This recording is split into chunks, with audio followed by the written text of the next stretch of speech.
স্বাগত নিউজ 24 সংবাদে। পুরো সংবাদে আপনাদের সঙ্গে আছি আমরা দুজন, আমি নাফিসা হক এবং আমি ফয়সাল মাহমুদ। যাচ্ছি পুরো খবরে। ডিসেম্বরের মধ্যেই জাতীয় নির্বাচন চায় বিএনপি, কিন্তু অন্তর্বর্তী সরকারের অবস্থান সে আগের মতোই। বিএনপিকে জানিয়েছেন ভোট হবে ডিসেম্বর থেকে আগামী জুনের মধ্যে, আর সরকারের এমন মনোভাবে একেবারেই সন্তুষ্ট নয় বিএনপি। দলটির নেতারা বলছেন ডিসেম্বরের মধ্যে ভোট না হলে খারাপ হবে দেশের পরিস্থিতি। তবে আইন উপদেষ্টা জানান আগামী জুনের মধ্যেই ভোট হবে, এটা প্রধান উপদেষ্টার অঙ্গীকার। জাতীয় নির্বাচনের সুনির্দিষ্ট সময়সীমা প্রকাশের দাবি নিয়ে বুধবার দুপুরে প্রধান উপদেষ্টার সঙ্গে বৈঠক করতে রাষ্ট্রীয় অতিথি ভবন যমুনায় যান বিএনপির সিনিয়র নেতারা। 7 সদস্যের প্রতিনিধি দলের নেতৃত্ব দেন বিএনপি মহাসচিব মির্জা ফখরুল ইসলাম আলমগীর। প্রধান উপদেষ্টার সঙ্গে প্রায় ঘণ্টাখানেক বৈঠক করেন বিএনপি নেতারা। নির্বাচন সংস্কার সহ আরও নানা ইস্যুতে কথা বললেও গুরুত্ব দেন জাতীয় নির্বাচনের রোডম্যাপ ঘোষণায়। যমুনা থেকে বের হয়ে গণমাধ্যমের সঙ্গে কথা বলেন বিএনপি মহাসচিব। জানান ডিসেম্বরের মধ্যেই নির্বাচন করার কথা বলেছেন তারা। প্রধান যে বিষয়টি ছিল সেটি হচ্ছে নির্বাচনের সুনির্দিষ্ট রোডম্যাপ, যেটা আমরা বেশ কিছু কাল থেকেই বলে আসছি। আমরা একেবারেই সন্তুষ্ট নই, আমরা পরিষ্কার করেই বলেছি যে আমরা ডিসেম্বর কাট আউট টাইম। এই সময়ের মধ্যে জাতীয় নির্বাচন না হলে দেশের পরিস্থিতি খারাপ হবে বিএনপি এমন কথাও জানিয়েছে প্রধান উপদেষ্টাকে। আমরা বলেছি যে বর্তমানে রাজনৈতিক যে পরিস্থিতি আছে এবং দেশের যে অবস্থা, তাতে করে আমরা বিশ্বাস করি এখানে অতি দ্রুত একটি গ্রহণযোগ্য নির্বাচনের মধ্যে এই সমস্যাগুলোর সমাধান করতে হবে। কিছুক্ষণ পরে আইন উপদেষ্টা জানান নির্বাচন আগামী বছরের জুন অতিক্রম করবে না, এটা প্রধান উপদেষ্টার অঙ্গীকার। আমাদের প্রধান উপদেষ্টা ডক্টর মোহাম্মদ ইউনূস উনি প্রথম থেকেই বলেছেন ডিসেম্বর থেকে জুন। আজকে আলোচনায় আমরা কয়েকটা বিষয় স্পষ্ট করেছি, সেটা আপনাদের বলি। একটা হচ্ছে ডিসেম্বর থেকে জুন মানে যে আমরা ইচ্ছা করে দেরি করে মে বা জুন মাসে ইলেকশন করবো, সেটা না। ডিসেম্বর থেকে জুন মানে হচ্ছে ডিসেম্বর থেকে জুনের মধ্যে যত তাড়াতাড়ি সম্ভব। সংস্কার কাজ শেষ হলে নির্বাচন দেরির কারণ কি, বিএনপির করা এমন প্রশ্নের ব্যাখ্যাও দেন আইন উপদেষ্টা আসিফ নজরুল। এখন ওনারা একটু জানতে চেয়েছে যে সংস্কার যদি হয়ে যায় এত দেরি করার মানে কি আছে।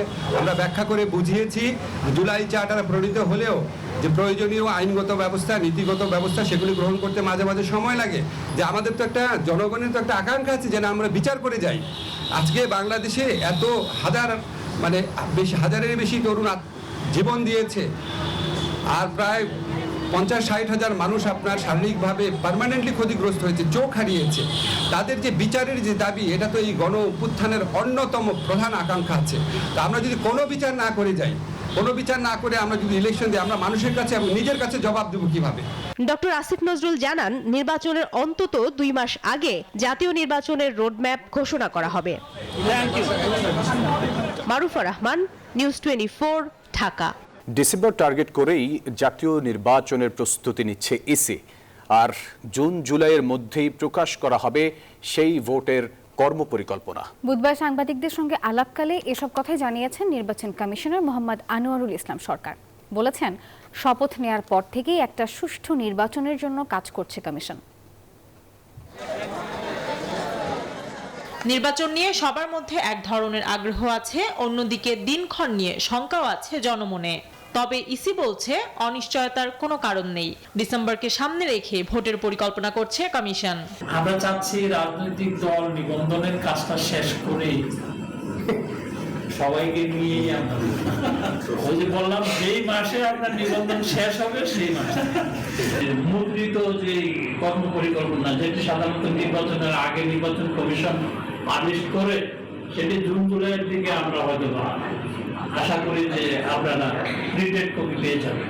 বুধবার দুপুরে ইসি কার্যালয়ে আনোয়ারুল ইসলাম জানান ভোটার তালিকা প্রস্তুতের কাজ প্রায় শেষ পর্যায়ে। আইনে সংশোধনী পেলে দ্রুত করা হবে সংসদীয় আসনের সীমানা পুনর্নির্ধারণ। আমরা বিধি এবং আইন পর্যালোচনা করছি, যদি এই আইন কভার করে তাহলে সংশোধনের প্রয়োজন নেই। ভোটার লিস্টের কাজ আমরা শেষের পর্যায়ে নিয়ে আসছি, তারপরে নিবন্ধনের কাজও আমরা একটা পর্যায়ে আসছি। বিশ্বাস নতুন বাংলাদেশে সবার সহযোগিতায় একটি গ্রহণযোগ্য নির্বাচন উপহার দিতে পারবে ইসি। Desk report, news 24। ঢাকায় মার্কিন কূটনীতিকদের সাথে বৈঠক করেছে বিএনপি, জামাত ও এনসিপি। এ সময় মার্কিন কূটনৈতিকরা রাজনৈতিক দলগুলোর কাছে নির্বাচন নিয়ে মতামত জানতে চেয়েছেন। বিএনপি নেতা আমির খসরু মাহমুদ চৌধুরী জানান, ন্যূনতম সংস্কার শেষে ডিসেম্বরের মধ্যে ভোট চায় বিএনপি, আর আগামী রমজানের আগেই জাতীয় নির্বাচন চায় জামাত। মৌলিক সংস্কার ছাড়া নির্বাচন হলে অংশ নেবে না জাতীয় নাগরিক পার্টি এনসিপি। বাংলাদেশে সফররত যুক্তরাষ্ট্রের দক্ষিণ ও মধ্য এশিয়া বিষয়ক উপসহকারী পররাষ্ট্রমন্ত্রী নিকোল চুলিকের সাথে সৌজন্য সাক্ষাৎ করেছেন বিভিন্ন রাজনৈতিক দলের নেতারা। আলোচনায় ঘুরে ফিরে উঠে আসে আসন্ন জাতীয় নির্বাচন প্রসঙ্গ। গুলশান ২ নম্বরে মার্কিন ডেপুটি হেড অব মিশনের বাসভবনে বেলা ২টায় বৈঠক করেন জামায়াতে ইসলামীর নেতারা। বৈঠক শেষে দলটির আমির জানান, আগামী রমজানের আগেই জাতীয় নির্বাচনের দাবি জানিয়েছেন তারা। সরকারের প্রধান উপদেষ্টা বলেছেন যে তিনি এই দেশের এই বছরের ডিসেম্বর অথবা আগামী বছরের জুনের মাধ্যমে ইলেকশন দেবেন। আমরা তার কমিটমেন্টে তিনি ঠিক আছেন এটা দেখতে চাই, আর আমাদের ভিউ হচ্ছে যে এটা রমজানের আগেই শেষ হয়ে যাওয়া দরকার। বিকেলে একই স্থানে মার্কিন মন্ত্রীর সঙ্গে বৈঠক করেন বিএনপির প্রতিনিধি দল। বৈঠক শেষে দলটির স্থায়ী কমিটির সদস্য আমির খসরু মাহমুদ চৌধুরী সাংবাদিকদের বলেন, যেসব সংস্কারের বিষয়ে রাজনৈতিক ঐকমত্য আছে আগামী ১ মাসের মধ্যেই সেগুলোর বাস্তবায়ন সম্ভব। প্রধান উপদেষ্টা নিজেই বলেছেন যেসব বিষয়ে সংস্কারে ঐকমত হবে সেগুলো করা হবে। এটা তো খুব সহজ ব্যাপার। আমরা সকলে আমাদের প্রস্তাবগুলো জমা দিয়েছি। যদি ঐকমত হয় সনদে, যেখানে সেই সনদ সিগনেচার করা, এটা সই করার কোনো সময়ের ব্যাপার না। তবে মার্কিন প্রতিনিধির সঙ্গে বৈঠকে অংশ নিয়ে ভিন্ন মত তুলে ধরে নতুন রাজনৈতিক দল এনসিপি। বেলা ৩টার পরে শুরু হওয়া বৈঠক শেষে দলটির আহ্বায়ক নাহিদ ইসলাম বলেন, প্রয়োজনীয় সংস্কার শেষ হওয়ার আগে নির্বাচন দিলে সেখানে তারা অংশ নেবে কিনা তা নিয়ে ভাববে এনসিপি। ডিসেম্বর থেকে জুন আমরা প্রাথমিকভাবে সেটাকে সমর্থন করছি, কিন্তু নির্বাচনের আগে আমরা দৃশ্যমান বিচারের রোডম্যাপ দেওয়া এবং সংস্কার অর্থাৎ জুলাই সনদ কার্যকর করা ইত্যাদি ছাড়া আসলে নির্বাচনের সময় নিয়ে আসলে কথা বলে কোনো লাভ নেই। বৃহস্পতিবার পররাষ্ট্র উপদেষ্টা ও প্রধান উপদেষ্টার সঙ্গে ট্রাম্প প্রশাসনের এই মন্ত্রীর সাক্ষাতের কথা রয়েছে। Desk report, news 24। প্রয়োজনীয় সংস্কার শেষে চলতি বছরের ডিসেম্বরের মধ্যে জাতীয় নির্বাচন আয়োজন করতে অন্তর্বর্তী সরকারের প্রতি আহ্বান জানিয়েছে সমমনা ইসলামী দলসমূহ। বিকেলে রাজধানীর পল্টনে বৈঠক শেষে সংবাদ সম্মেলনে আহ্বান জানান খেলাফত মজলিসের মহাসচিব ডক্টর আহমেদ আব্দুল কাদের। ফ্যাসিবাদী আওয়ামী লীগের অবতৎপরতা বন্ধে কার্যকর পদক্ষেপ গ্রহণ করতে হবে, সংস্কার করতে হবে, করে সাথে সাথে নির্বাচনের ব্যবস্থা করতে হবে। এটা আমাদের দাবি, ডিসেম্বর নির্বাচন হতে হবে, এটা আমরা আগের দাবি আমাদের। দীর্ঘ ১৫ বছর পর বাংলাদেশ ও পাকিস্তানের মধ্যে পররাষ্ট্র সচিব পর্যায়ের বৈঠক হতে যাচ্ছে। এই লক্ষ্যে ৩ দিনের সফরে ঢাকায় এসেছেন পাকিস্তানের পররাষ্ট্র সচিব আমনা বালোচ, আর এই মাসেই আসবেন দেশটির উপপ্রধানমন্ত্রী ও পররাষ্ট্রমন্ত্রী ইসাক দার। দেশটির সঙ্গে বাণিজ্য সহ বিভিন্ন ক্ষেত্রে ইতিবাচক ও গঠনমূলক সম্পর্ক চায় ঢাকা। বিশ্লেষকরা বলছেন, এই প্রচেষ্টায় অর্থনৈতিক ও বাণিজ্যিক লাভের দিকে বিশেষ নজর রাখতে হবে।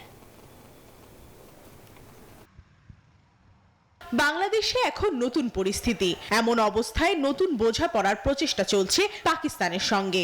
১ যুগের বেশি সময় বিরতির পর পররাষ্ট্র সচিব পর্যায়ের বৈঠক হতে যাচ্ছে। এ লক্ষ্যে ঢাকায় এলেন পাকিস্তানের পররাষ্ট্র সচিব আমনা বালুচ। এ মাসেই আসবেন পাকিস্তানের উপপ্রধানমন্ত্রী ও পররাষ্ট্র সচিব ইসহাক দার। মূলত তার সফরের বিষয়বস্তু চূড়ান্ত করতে আমনা বালুচের আগমন। পররাষ্ট্র সচিব পর্যায়ের আলোচনার প্ল্যাটফর্ম হলো ফরেন অফিস কনসালটেশন বা এফওসি, যা বৃহস্পতিবার রাষ্ট্রীয় অতিথি ভবন পদ্মায় অনুষ্ঠিত হতে যাচ্ছে। সর্বশেষ ২০১০ সালে এমন বৈঠক অনুষ্ঠিত হয়েছিল। বৈঠকে বাংলাদেশের পক্ষে নেতৃত্ব দেবেন পররাষ্ট্র সচিব মোহাম্মদ জসিম উদ্দিন। আলোচনার কেন্দ্রবিন্দুতে থাকছে দুদেশের সম্পর্ক দৃঢ় করার প্রস্তাব। সেই সঙ্গে রাজনৈতিক, অর্থনৈতিক ও সামাজিক ইস্যুতে বাংলাদেশ ও পাকিস্তানের মধ্যে সমন্বয় বাড়াতে একটি যৌথ কমিশন পুনর্বহালের বিষয়টিও তুলতে পারে পাকিস্তান।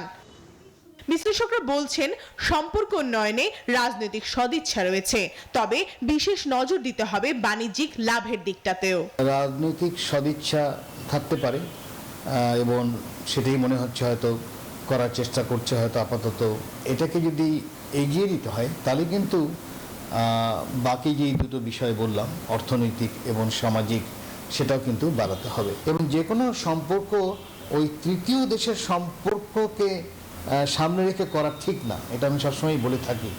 সব বাংলাদেশের সম্পর্ক বাংলাদেশ কেন্দ্রিক হওয়া দরকার। এই বিশ্লেষক মনে করেন আমনা বালুচের সফরের মধ্য দিয়ে দুই দেশের সম্পর্কের নতুন সম্ভাবনার দ্বার খুলতে পারে।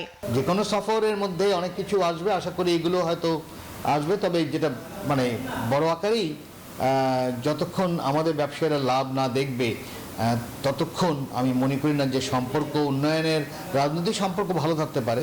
বৃহস্পতিবারই প্রধান উপদেষ্টা ডক্টর মোহাম্মদ ইউনুস এবং পররাষ্ট্র উপদেষ্টা মোহাম্মদ তৌহিদ হোসেনের সঙ্গে সৌজন্য সাক্ষাৎ করবেন পাকিস্তানের পররাষ্ট্র সচিব।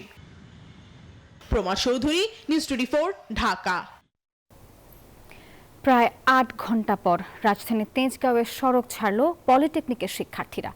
বুধবার সন্ধ্যায় সড়ক ছাড়ার কথা জানিয়ে আগামীকাল রেল ব্লকের ঘোষণা দেন তারা।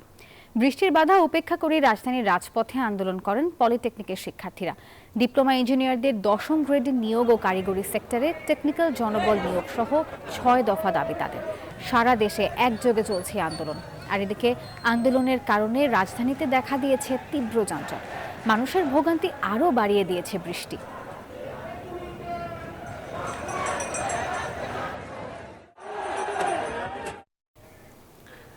এদিকে ঢাকার সাথে সংহতি জানিয়ে দ্বিতীয় দিনের মতো 6 দফা দাবিতে দেশের বিভিন্ন জেলায় সড়ক অবরোধ করেন পলিটেকনিকের শিক্ষার্থীরা। ডিপ্লোমা ইঞ্জিনিয়ারদের 10ম গ্রেডে নিয়োগ ও কারিগরি সেক্টরে টেকনিক্যাল জনবল নিয়োগ সহ 6 দফা দাবি তাদের। দর্শক, প্রতিনিধিদের পাঠানো তথ্য চিত্র নিয়ে ডেস্ক রিপোর্টে দেখুন বিস্তারিত। কেন্দ্রীয় কর্মসূচির অংশ হিসেবে চট্টগ্রাম মহানগরীর 2 নম্বর গেট মোড়ে সড়ক অবরোধ করেন চট্টগ্রাম পলিটেকনিক ইনস্টিটিউটের শিক্ষার্থীরা। দেখা দেয় তীব্র যানজট। দিনাজপুরে সড়কের পাশাপাশি রেলপথও অবরোধ করা হয়েছে। গোবিন্দগঞ্জ আঞ্চলিক সড়কে যান চলাচল বন্ধ হয়ে সৃষ্টি হয় তীব্র যানজট। চরম ভোগান্তিতে পড়েন যাত্রীরা। আমরা চাই আমাদের বর্তমান সরকার আমাদের কারিগরি শাখার দিকে দৃষ্টি দিবে এবং আমাদের কারিগরি সেক্টরটাকে মজবুত করবে ও দক্ষ করবে। যতক্ষণ না পর্যন্ত আমাদের এই দাবি মানে নেওয়া হবে ততক্ষণ না পর্যন্ত আমাদের এই অবরোধ চলতে থাকবে। সিলেটে চণ্ডীপুল এলাকার ঢাকা সিলেট মহাসড়ক অবরোধ করেন শিক্ষার্থীরা। এতে প্রায় 1 ঘন্টা বন্ধ থাকে যান চলাচল। পরে সেনাবাহিনী ও পুলিশের হস্তক্ষেপে পরিস্থিতি নিয়ন্ত্রণে আসে। রাজশাহীর ভদ্রা এলাকার সড়ক ও রেলপথ অবরোধ করা হয় দুপুর 12টা থেকে। বন্ধ হয়ে যায় চলাচল। সিলেবাস যে পরিকল্পনাটা বা একাডেমিক যে পরিকল্পনা এটা সঠিকভাবে প্রণয়ন হচ্ছে না। আমরা ডিপ্লোমা শিক্ষার্থীরা 4 বছর মেয়াদী ডিপ্লোমা কোর্স, কিন্তু এটা 4 বছর হচ্ছে না। আমাদের প্রত্যেকটা বিভাগীয় শহরে একটা করে বিশ্ববিদ্যালয় স্থাপন করতে হবে। যে ইঞ্জিনিয়ারের জন্য একটা ভার্সিটি কেন আমাদের এটা মানতে হবে? আমাদের ভার্সিটি আরো চাই, আরো দিতে হবে। বরিশালে ঢাকা কুয়াকাটা মহাসড়ক অবরোধ করা হয়। নগরীর নথুল্লাবাদ কেন্দ্রীয় বাস টার্মিনাল এলাকায় শুরু হয় এই কর্মসূচি। যশোরে মনিহার এলাকায় 4 মহাসড়কের সংযোগস্থলে অবস্থান করেন শিক্ষার্থীরা। পাবনায় বিক্ষোভ হয়েছে বাস টার্মিনাল ও লস্করপুর রেলগেট এলাকায়। অবরোধ করা হয় পাবনা ঢাকা মহাসড়ক। এছাড়াও কুমিল্লা, মুন্সিগঞ্জ, টাঙ্গাইল, ফেনী, গোপালগঞ্জ, লক্ষ্মীপুর সহ দেশের বিভিন্ন জেলায় 6 দফা দাবি আদায়ে আন্দোলনে নেমেছেন পলিটেকনিকের শিক্ষার্থীরা। Desk report, news 24। দুর্নীতি মামলায় ব্রিটিশ এমপি টিউলিপ সিদ্দিককে দেশে ফেরাতে আদালতের নির্দেশনা মেনে আন্তর্জাতিক সংস্থাগুলোর সহযোগিতা চাইবে দুদক, এমন তথ্য জানিয়েছেন সংস্থাটির মহাপরিচালক আক্তার হোসেন। এছাড়া প্লট জালিয়াতির মামলায় আদালতে আত্মপক্ষ সমর্থনে টিউলিপের ব্যাখ্যা দেওয়ার সুযোগ রয়েছে বলেও জানিয়েছে দুদক। বাংলাদেশে প্লট বরাদ্দে জালিয়াতি সহ একাধিক দুর্নীতির মামলায় ফেঁসে বেশ বিপাকে রয়েছেন British MP tulip Siddique. British নাগরিক হলেও খালা সাবেক প্রধানমন্ত্রী শেখ হাসিনার রাষ্ট্রীয় ক্ষমতাকে পুঁজি করে বাংলাদেশেও নানা ক্ষেত্রে প্রভাব বিস্তার করে দুর্নীতি ও আর্থিকভাবে লাভবান হওয়ার অভিযোগ রয়েছে টিউলিপ সিদ্দিকের বিরুদ্ধে।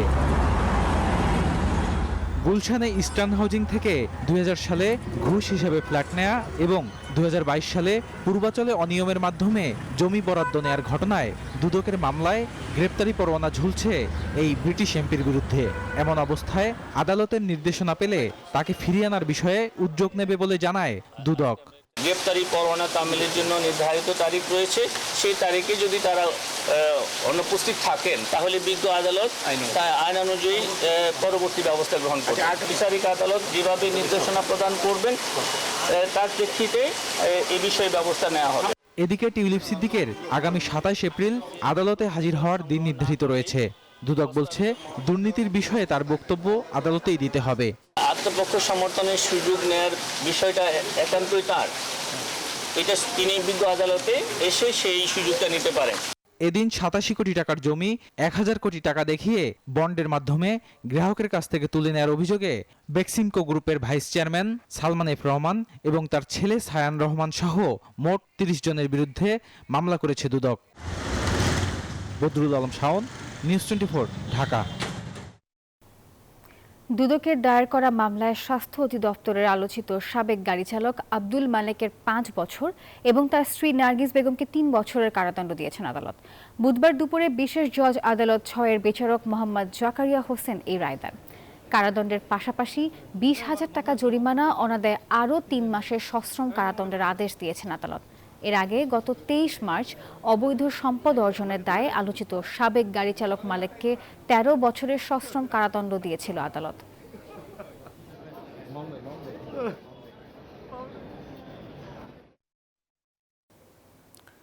দর্শক, সামান্য দুষ্টুমির কারণে নির্মম হত্যার শিকার হয়েছে 4 বছরের একটি শিশু। গাড়িতে হাওয়া দেওয়ার মেশিন দিয়ে বায়ুপথে বাতাস প্রবেশ করিয়ে হত্যা করা হয় আবু বকর নামের ওই শিশুকে। মঙ্গলবার বিকেলে রাজধানীর মিরপুরে এই ঘটনা ঘটে। ঘটনায় জড়িত সন্দেহে একজনকে আটক করে বাকিদের ধরতে অভিযান পরিচালনা করছে পুলিশ। 4 বছরের শিশু নারী ছেঁড়া ধনকে হারিয়ে হাজারি করছেন মিরপুর বাউনিয়া এলাকার বাসিন্দা আয়েশা বেগম। শোকে পাথর বাবা, দাদি ও পরিবারের অন্য সদস্যরা। মিরপুর 11 বাউনিয়া এলাকার মোটরসাইকেল সার্ভিসিং এর এই দোকানে কাজ করতেন বড় ভাই জিহাদ। এখানেই মাঝে মাঝে এসে মোটরসাইকেলে ওঠার বায়না ধরত ছোট ভাই 4 বছরের শিশু আবু বকর। এমন বায়নায় কাল হয়ে দাঁড়িয়েছে। মঙ্গলবার বিকেলে বড় ভাইকে বিস্কুট আনতে পাশের দোকানে পাঠিয়ে 4 হাত পা ধরে গাড়িতে হাওয়া দেওয়ার মেশিনের মাধ্যমে তার বায়ুপথে বাতাস প্রবেশ করায় অন্য কর্মচারীরা। বড় ভাই ফিরেই দেখেন আবু বকর মেঝেতে পড়ে ছটফট করছে। ফুলে আছে পেট, নাক মুখ দিয়ে বেরিয়ে আসছে পেটের সব খাবার, বায়ুপথে বইছে রক্তের ধারা। আমার ভাই আমি দাবাইতেছে আর নাক মুখ দিয়ে বমি বেরিয়েছে আর জেন্দ্রা পায়খানা আসছে না, এদিক দিয়ে রক্ত বেরিয়েছে। আর আমার ঘোরা শখ ছিল, কোনো কাস্টমার এলে খালি কইতে আমার লিয়ে যান একটু ঘুরবো এলে। পরে তাকে উদ্ধার করে হাসপাতালে নেয়ার পথেই মৃত্যুর কোলে ঢলে পড়েন আবু বকর। সব খাবার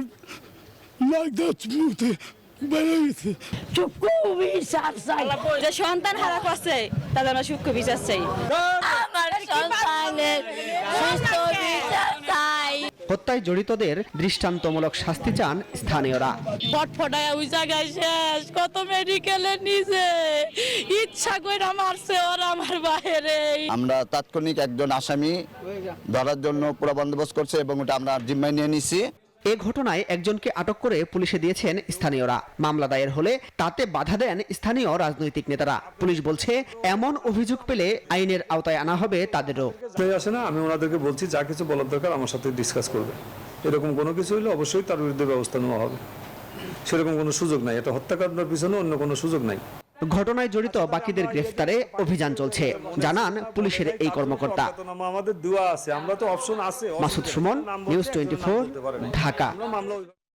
বৃষ্টির বাধা উপেক্ষা করেই রাজধানীর রাজপথে আন্দোলন করছেন পলিটেকনিকের শিক্ষার্থীরা। ডিপ্লোমা ইঞ্জিনিয়ারদের 10ম গ্রেডে নিয়োগ ও কারিগরি সেক্টরে টেকনিক্যাল জনবল নিয়োগ সহ 6 দফা দাবি তাদের। সারা দেশে একযোগে চলছে আন্দোলন। আর এদিকে এই আন্দোলনের কারণে রাজধানীতে দেখা দিয়েছে তীব্র যানজট। মানুষের ভোগান্তি আরও বাড়িয়ে দিয়েছে বৃষ্টি। বুধবার সকাল 10টায় রাজধানীর 7 রাস্তা মোড়ে অবস্থান নেয় তেজগাঁও পলিটেকনিক্যাল ইনস্টিটিউটের শিক্ষার্থীরা। বিভিন্ন স্লোগান দিতে থাকেন তারা। বন্ধ করে দেয়া হয় মহাখালী থেকে মগবাজারগামী প্রধান সড়ক। ল্যাব সহকারীকে জুনিয়র ইনস্ট্রাক্টর পদোন্নতি, ডিপ্লোমা ইঞ্জিনিয়ারদের 10ম গ্রেডে নিয়োগ ও কারিগরি সেক্টরে টেকনিক্যাল জনবল নিয়োগের দাবি সহ 6 দফা দাবি জানায় শিক্ষার্থীরা। বলেন অসাধু মহলের কারণে পূরণ হচ্ছে না তাদের দাবি। 10ম গ্রেড হচ্ছে ডিপ্লোমা ইঞ্জিনিয়ারদের জন্য বরাদ্দ করা হয়েছে, কিন্তু না, তারা আমাদের 10ম গ্রেডে জব করছে, এটা আমরা কোনো মতে মানি না। মেট্রিক যারা পাস করছে তারা কিভাবে আমাদেরকে একজন ইঞ্জিনিয়ারদেরকে পরিচালনা করবে, এটাই দুঃখজনক। 6টা দাবি কিন্তু 5 আগস্টের পরবর্তী থেকে আমরা করে আসছি, কিন্তু রমজান মাসে আদালত ক্রাফটদের অবৈধ যে রায়টা, সে রায়টা দেওয়ার কারণে আমরা আবার রাস্তায় নামতে বাধ্য হয়েছি। দীর্ঘ সময় এই আন্দোলনে যানজট দেখা যায় 7 রাস্তা এবং তেজগাঁও শিল্পাঞ্চল সহ আশেপাশের এলাকায়। ভোগান্তিতে পড়েন রাজধানীবাসী, যা চরমে পৌঁছে বৃষ্টি শুরু হলে। বৃষ্টিতে সবসময় কষ্ট থাকে বাংলাদেশের মানুষের সবচেয়ে বড় দুর্ভোগ, আর বড় যানজট, গাড়ির অপেক্ষা থাকতে পাওয়া যায় না গাড়ি। এই যেমন মানুষজন রাস্তা হাঁটতে পারতেছে না বৃষ্টির কারণে, সব এক জায়গায় দাঁড়াই থাকে, রাস্তাঘাট সব ব্লক করে লাগছে। দুপুর থেকেই জ্যাম, রাস্তা খুব জ্যাম, এরপরে আবার বৃষ্টিতে সমস্যা ফেস করছি, গাড়ি পাচ্ছি না আর জ্যাম। বৃষ্টি শুরু হলেও তা উপেক্ষা করেই আন্দোলন চালিয়ে যান শিক্ষার্থীরা। ভিজে ভিজেই স্লোগান দিতে দেখা যায় তাদের। সুকন্যা আমির, নিউজ 24, ঢাকা। জুলাই আগস্ট আন্দোলনে মহাখালীতে 5 জনকে গুলি করে হত্যার ঘটনায় আসামিদের বিরুদ্ধে তদন্ত প্রতিবেদন আগামী 20 জুলাই দাখিলের নির্দেশ দিয়েছে আন্তর্জাতিক অপরাধ ট্রাইব্যুনাল। বুধবার ট্রাইব্যুনালের চেয়ারম্যান বিচারপতি গোলাম মর্তুজা মজুমদারের নেতৃত্বাধীন 3 সদস্যের আদালত এই আদেশ দেন। এছাড়া মোহাম্মদপুরের আন্দোলন চলাকালে বিনা উস্কানিতে এক ব্যক্তিকে ঠান্ডা মাথায় গুলি করে হত্যার অভিযোগে আনসার সদস্য ওমর ফারুককে 27 এপ্রিল জিজ্ঞাসাবাদের অনুমতি দিয়েছেন ট্রাইব্যুনাল। এ সময় প্রসিকিউটর বলেন, শেখ হাসিনা সহ জুলাই গণহত্যার মাস্টার মাইন্ডের বিরুদ্ধে তদন্ত প্রক্রিয়া চলমান রয়েছে। শুনানিতে কোনো আলামত জব্দ করলে তা সরকারিভাবে ভেরিফাই করার আবেদন মঞ্জুর করেন আদালত। তদন্তকালে এই জুলাই গণঅভ্যুত্থানের মামলায় যে সকল ডকুমেন্ট তদন্তকারী কর্মকর্তা সার্চ করে এবং সিজ করতে পারে বা সংগ্রহ করতে পারে, সেগুলো যেন সরকারের যথাযথ কর্তৃপক্ষের নিকট থেকে এর ভেরিফাই করতে পারে, এর জেনুইনিটি টেস্ট করতে পারে, সেই আবেদন আমরা করেছিলাম। 2টি আবেদনই মাননীয় ট্রাইব্যুনাল মঞ্জুর করেছে। অর্থ বাণিজ্য সংবাদ।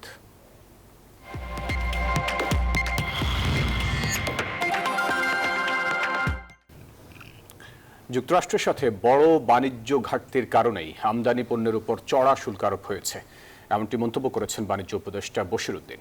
জানান, এই ঘাটতি মেটাতে আগামী সপ্তাহে অর্থ উপদেষ্টা সহ প্রধান উপদেষ্টার কার্যালয়ের উচ্চ পর্যায়ের প্রতিনিধি যাচ্ছেন যুক্তরাষ্ট্রে, যা 2 দেশের বাণিজ্য বাড়াতে সহায়ক ভূমিকা পালন করবে।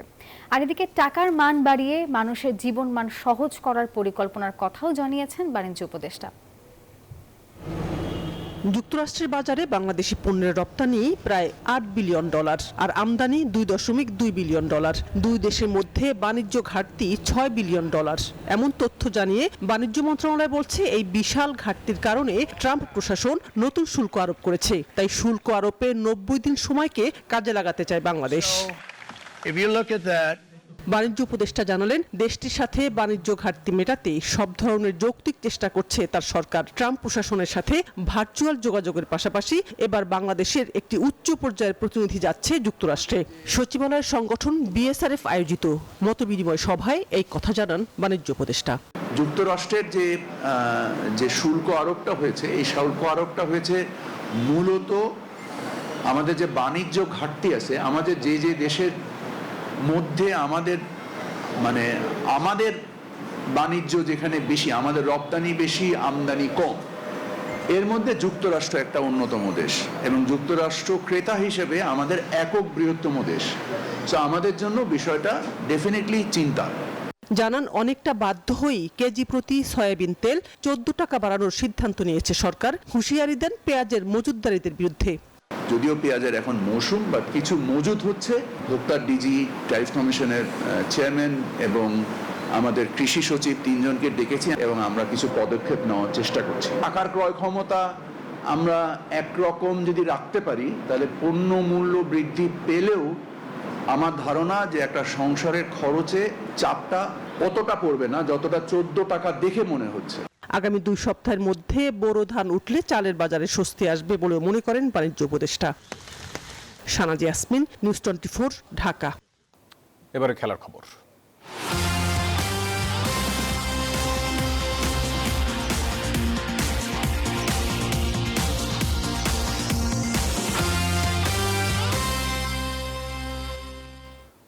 আবারও লাল সবুজের জার্সিতে ফেরার ইচ্ছা প্রকাশ করেছেন সাকিব আল হাসান। সম্প্রতি দেশের শীর্ষস্থানীয় ইংরেজি দৈনিক ডেইলি সানকে দেয়া সাক্ষাৎকারে এই ইচ্ছার কথা জানান তিনি।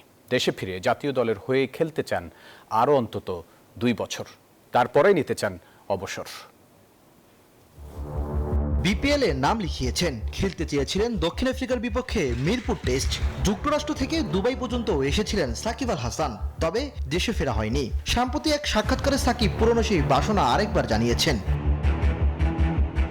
টাইগার ক্রিকেটের পোস্টার বয় সাকিব চান দেশে ফিরতে, জাতীয় দলের হয়ে অন্তত বছর 2 খেলতে, তারপরেই নিতে চান অবসর। টি-20কে বিদায় বলা সাকিব আনুষ্ঠানিকভাবে এখনও 2 ফরম্যাটে খেলছেন।